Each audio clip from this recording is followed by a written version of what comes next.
Oh yeah, we're back. Man, every time that theme song starts playing, I start dancing all over again in the studio. It's not a lot of room. Actually, I start bouncing. That's probably more like it. I'm so happy to be here. I got some company now. I'm feeling more comfortable. Got my boys in the room with me. Oh, you know what I never did? I'm sorry, y'all, because you all want to call in. Somebody said, I want to call in, but I don't know what number. Here you go. Area code 661-298 KHTS. Now, you might not have letters on your phone, or you might be a little slow in that area. So let me give you the numbers to correspond with the letters. 661 is the area code. 298-5487. Call in. You know, you want to call in, maybe give a shout out to your mom. Or now we're about to get into some good meat, the dialogue, some good dialogue. You may want to call in and chime in with this. I'm so happy to have Brother Roy here with me, and Kenny is here with me, and Tim is here with me, and Marvin is here with me. And we are just, last week we started talking about men, and I kind of just want to jump right in. And we started talking about, you know, the man's role in his church, in his community, in his home. And we ended on what keeps men out of church. Before we jump right into that, and actually I want to pick back up on what men need from church. Before we get into that, you know, before we went to break, I was talking to my mom on the phone, and she did a phenomenal job giving some great insight and great advice. I'm already getting messages going, you know, I want to talk to your mom. Tell your mom to come on the show. She's coming, y'all. Chill out. Give us a chance. She's in a meeting right now, but we're going to bring her on the show. I promise you, real soon. So, yeah, I see the request coming in. When mama coming on? I don't know yet, but she's coming. Can she finish her meeting first? Can we get through Mother's Day weekend first? All right. So, to my left, Marvin is sitting furthest to the left, then Tim's sitting next to me, then Kenneth is sitting to my right. I'm sitting in the middle, and then Roy is sitting on the furthest to my right next to Kenneth. But I want to start with you, Marvin.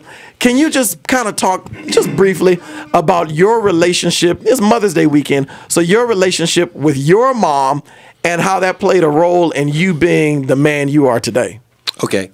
To begin with, I just need to throw this out here because in my spirit, I feel somebody needs to understand this. First, let me talk about the relationship with my dad. My dad was a fall-down drunk. Every time I met him, he smelled of alcohol, and he slobbered on me all the time. I was a little boy. I think the only thing he ever gave me was $1. Now, I said that to say I think I turned out okay. So if some of you men are out there crying about and wishing that you had a better relationship with your father, it's okay. With the help of God, you'll get through it. But moving on to my mom, there's really not enough time for me to talk about how much I love and care about her because I get emotional. But let me just say this. I was actually raised by my grandmother. You know, some of you might have called her Big Mama, Mud Deer. Basically, I called her Mama. My mother right now really, you know, for all these years was more like my sister. But let me just share something about my grandmother. She was a loving mother. She died of Alzheimer's several years ago, up in her 90s. But you know, the thing that I remember most about my grandmother, even though she was a loving, caring woman, it wasn't until 16 years old that I ever saw her cry. The sense of being strong and being a man that I have now really came from her because she was a strong woman. But I saw her cry when I was about 16 when she broke her hip and she became vulnerable. And so that allowed me to know that, wow, Mom is really just like all the other women in the world. She has a side that she can be caring, and she does cry. And that really affected me in more ways than I'll ever know. But, you know, she basically was the one that drugged me to church every Sunday at a very early age. My grandfather was there, and the story that I have about him is that while Mama did, you know, my grandfather worked construction, so when he came home, he was tired, he sat down on the couch, and that's it. And Mama did everything else. But in bringing this back to men, one of the things about my father, you know, my grandmother, she might be fussing about something, or she might be in an argument, and my grandfather would only have to do one thing. He'd do this. He would like sniff, and then Mama knew it was time to kind of back off. So, so who I am basically it comes from the love and nurturing and caring that I received from my grandmother, who really taught me how to be a man. So let me just kind of stop there. That's all. You know what's amazing about that story? I never knew that. Maybe 2-3 months ago, Tim, at your house, I ran into Marvin's son and talked to his son, and he went on and on about his dad. My dad is this and my dad is that. And it was amazing to hear this son just kind of really esteem and lift up and cherish his dad. And so the way he was talking about you, Marvin, like my dad is like a man's man and that's my man, right? I would have never known that your dad was what you described and that you were raised by your grandmother and your mom was more like your sister. That's a huge message to men who are sitting up now going, well, I don't know how to be a man because I never had my father, or I didn't have my father in that capacity.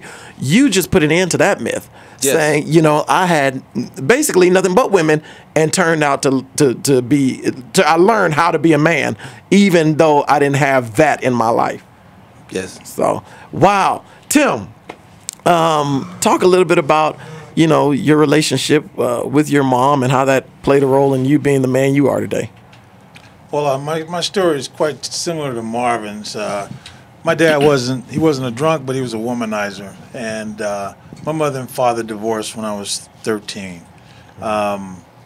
Through the grace of God, my grandmother was around, and she helped my mom raise us. My mom had to work, so my grandmother was pretty much, you know, we called her mom. She was a praying woman, and because of her and her belief, it was instilled in me and my sister and brother. She drove us to church every Sunday, and because of her, the position and what she showed in us, it helped develop me into the man that I am. I wasn't an angel growing up. I got in, you know, I was put myself in positions to where I could have gotten in a lot of trouble, but through my grandmother's prayers and because of what she was, God protected me and kept me from the troubles that I couldn't have gotten into. So, like Marvin, I was raised by my mother and father. My mother and my grandmother. My father, once again, was absent throughout my teen years. He has come back into my life, and we have a relationship now. But unfortunately, I missed those years that I could have used him to help develop me. But once again, I'm like Marvin. I didn't turn out too bad. So, how hard was it to reestablish that relationship with your dad? You know, it was probably 30 years went by until my dad came back into my life. And, you know, I hadn't received the Lord at that time. This was about 10 years ago. And I was a little bitter because my dad moved on, remarried, raised someone else's son, sent him to college and everything, where I had to struggle with my mom and my grandmother. So it was quite difficult initially, but because I found forgiveness through accepting Christ in my life, I was able to establish a relationship with my father. Unfortunately, now he's of the age and his health isn't the greatest, so we can't really enjoy each other like I would like to, but we do have a really good relationship now. Man, that's huge. I just believe, I can feel it, that we are helping people in a major way. There's this misconception that if I don't have, or if I did not have my father in a certain capacity, I can't be a great father, or I can't be a great man, or, you know, because of some of the disadvantages that life dealt me, I'm going to forever struggle or be at a disadvantage. But we've just heard from two powerful men, and Tim, who you just heard speak, he is the director of the men's ministry at Valencia Christian Center. The director of the men's ministry, saying, you know, I was raised by my mom, my grandmother, and what an awesome testimony to say 30 years later, my dad re-entered my life, and, you know, you watched him be a certain leader and guider to someone else, and then but be reintroduced to your life. And I love what you said, but if it weren't for God, you know, I don't know how this would have happened, but I had Christ in my life. I had God in my life. So I was able to love beyond the pain and love beyond the fault. Man, this is good stuff. Y'all, unfortunately, we have to go to break. When we come back, Roy is going to talk. Kenneth is going to talk. This is good. We really need another hour. But I'm loving this. This is Marlon Saunders on the Marlon Saunders Show, KHTS, 1220 AM in the heart of Santa Clarita, California. We're going to break. We'll talk to y'all in a minute. Good stuff, man. Good stuff. This show is already a classic. In a couple of days, the video will be up on KHTS on the site, on the YouTube channel. And you're going to want to watch this and play this back. We're in our last segment, but Kenneth, we're talking about our relationships with our moms. For those of you who don't know, I'm Marlon Saunders. You just tuned in to the Marlon Saunders Show. Or hopefully you've been listening the whole time. But for those of you who just came across just now, this is the Marlon Saunders Show. Kenneth, talk a little bit about your relationship with your mom. First of all, I was a bad boy. I was a bad little kid. You know, I was fortunate enough to know, even though my parents divorced around when I was 7, my dad was still part of my life and still is. They both are. But I don't know. I just love my mama, and I love my mom. She had nothing but like 6 sisters and 1 uncle. Wow. So everybody raised me. So I get 5 whoopings a day if I did something wrong, from my grandma to 3 of my aunties. One time I woke up, somebody just punched me in my face and I don't know what happened in my life. But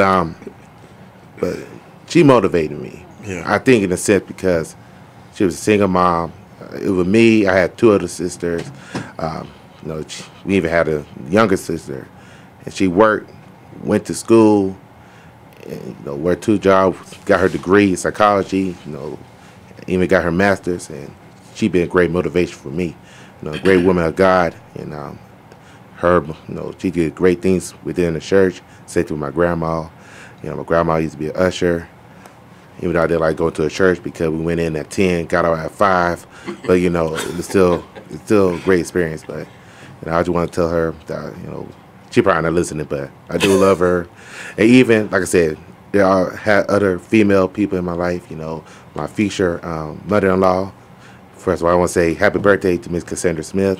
You know, she's been a great mother figure to me, and making sure, you know, since I've been living out here in California, she always has been taking care of me. And so I just want to give her, you know, much love to her. And y'all make sure, like Patrick said earlier, tell your mamas you love them and take them somewhere, you know, wherever you can afford. Just take them somewhere and keep loving your mamas. You know, instead of loving them one day, love them 365 days of the year. Yeah.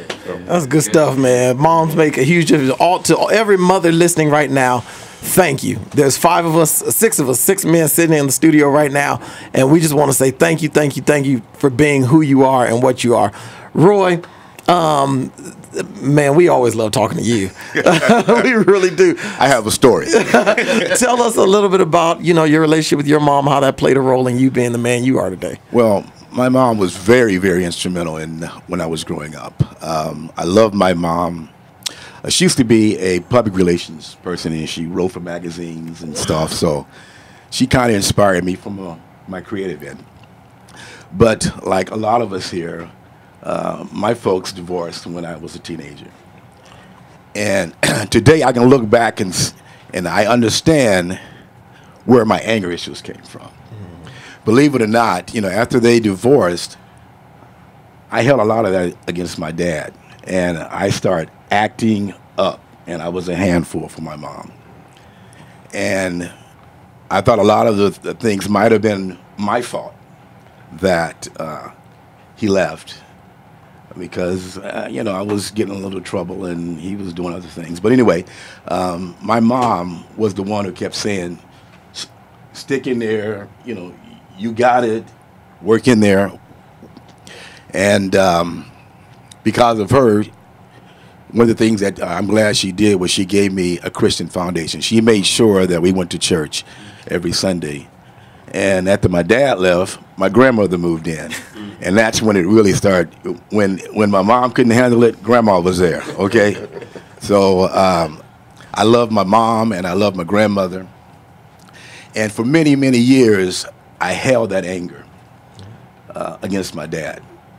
And I acted out and took things to different levels. But today that I can say, thanks to my mom, and whispering in my ear and saying, God has you. You'll get through this. Today, I take care of my dad. And we have a great relationship. And at one time, I didn't care if I ever saw him again. Wow. But then God got into my life through my mother whispering in my ear, remember, God has you.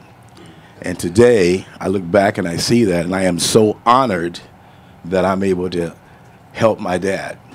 And that has blessed me tremendously. So for anybody out there that is struggling and anger, just listen to that inner ear that says, find God, and God will help you get through it and make you understand it and help you.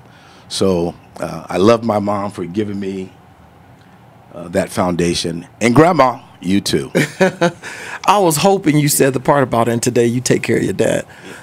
Y'all, what a show. I didn't even intend for this to be a show on forgiveness and reconciliation and love, but it is, and it's coming from men. And here's what I love the most about it, because sometimes as men, the picture can be painted that we're so hard-hearted and so cold and shut off. But today we've seen men say, I learned how to love, I learned how to forgive, I learned how to accept someone into my life who at one point or another didn't accept me into their life. And that's huge. Tim, let's go back to you, and Marvin, Roy, y'all chime in whenever. Well, what's the one thing you think as a church we could do to draw more men in? What do men need from us? What do they need from their church? Well, let me jump in on that and make it personal. I think that the same thing that men need in the church is what they need from other organizations and things that they're part of. They need to feel like they can become engaged and that they belong. First of all, they need to go to a church that has good praise. There's no problem at VCC. They need to go to a church where the message is delivered and pastor knows how to bring the word, so there's not a problem there. So they need vehicles within the church where they feel that they can make a contribution and be needed. My own personal story is, when I first came to VCC, first couple of times, pastor stood up and said, we need help in the children's ministry. That's all I needed.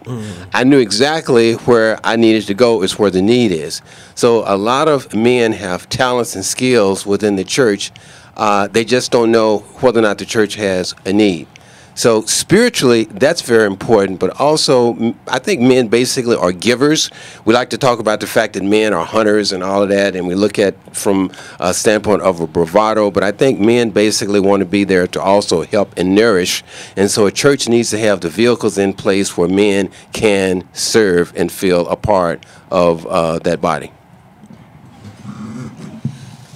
I'm going to echo what Marvin said in regards to the men feeling like they have that there's a need for them.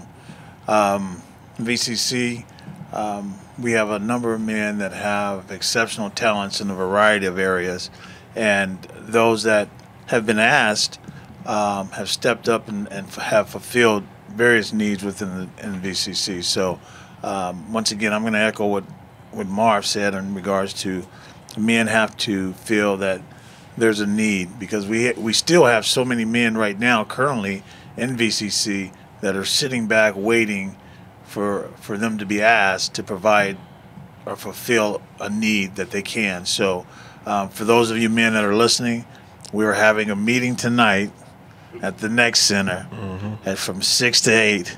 I have to put that plug in. Yes. And also, Pastor Marlon, before I know we got off the topic of wives or mothers, but I just have to say, to my wife, the mother of my children, thank you for being there and supporting me. Yeah, yeah. That's phenomenal, man. I really wish we had some more time. Tim mentioned the meeting tonight. We have a meeting tonight. I want to invite every man that's listening to meet us at the Valencia Christian Center Next Center here in Valencia. Every man listening, if you can. The address is 26017 Huntington Lane, Unit D, Valencia 91355. Or you can go to our website and find the address there. The website is valenciachristiancenter.com or .org. The meeting starts at 6 p.m. 6 p.m. 6 p.m. tonight. Again, 26017 Huntington Lane, Unit D, the VCC Next Center. You guys, listen, men out there, or even moms raising young boys, if you want to get around some real men, some good godly men, bring them tonight. Bring them to church tomorrow. Tomorrow we have church, 2 services, Valencia Christian Center at Valencia High School, 9 a.m. and 11 a.m. in the Performing Arts Theater. You heard Marvin talk about our children's church, off the chain. I got to do a couple of things and then we got to go. I want to thank a couple of our sponsors who are just making this show possible. Tarina Thomas is a dear friend of the show, dear friend of mine personally, very active in our church. Y'all, she can throw down on the hair. If you want to get your hair done, you want to go see Tarina. She's at Entourage Hair Studio right here in Valencia. Look her up. That's Tarina Thomas, Entourage Hair Studio. And then Shockey, that's a good friend of the family, a Shockey Rucker. You've heard the commercial, I Define Me. That's IDEFYNEME.com. One more time, IDEFYNEME.com. Thank you, everybody. I'm sorry we ran out of time. Roy, thank you. Kenneth, thank you. Tim, thank you. Marvin, thank you. And anything else? Last 10 seconds. Happy Mother's Day, DP. I love you. Love you, mama. Happy Mother's Day to my wife. I have 3 children. She's the mom of all 3 of them. Tamara Saunders, the best mother ever. Thank you. Love you. I'll be home in about 30 minutes. I love y'all. Thank y'all, Marvin, Tim, everybody, Kenneth, Roy. Happy Mother's Day to all the mothers out there. Happy Mother's Day. Happy Mother's Day, y'all. Today is your day. Do whatever you want to do. Take the mama out. Oh, Malika. Malika normally co-hosts the show. Malika was on the phone. I'm sorry, Lika, we never got to you. Yeah, I called you Lika. We never got to you. Love you, girl. We'll see you next week. I love you guys. Marlon Saunders Show. This is Marlon Saunders. God bless you. Good night.